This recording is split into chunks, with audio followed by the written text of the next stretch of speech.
Dobar dan, ja sam Marko Druženić, idem u srednju školu Frane Kačić Mioš u Pločama, pohađam 3. razred tehničara za računalstvo. I danas ću vam izvesti eksperiment koji se zove Crookesov radimetar. Crookesov radimetar prvi put je izveden 1883. godine, a ovaj ovdje primjerak je stariji od 100 godina i ne zna se od kada je u školi, ali često se koristi u nastavi. Radiometar se sastoji od staklenog balona koji je ispunjen vakuumom te vrlo osjetljivog tinca. Usmjeravajući izvor svjetlosti prema radiometru, svjetlost toplina se pretvara u mehaničku energiju te dolazi do zakretanja tinca.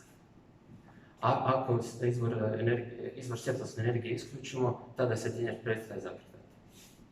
Sada ćemo taj pokus izvesti.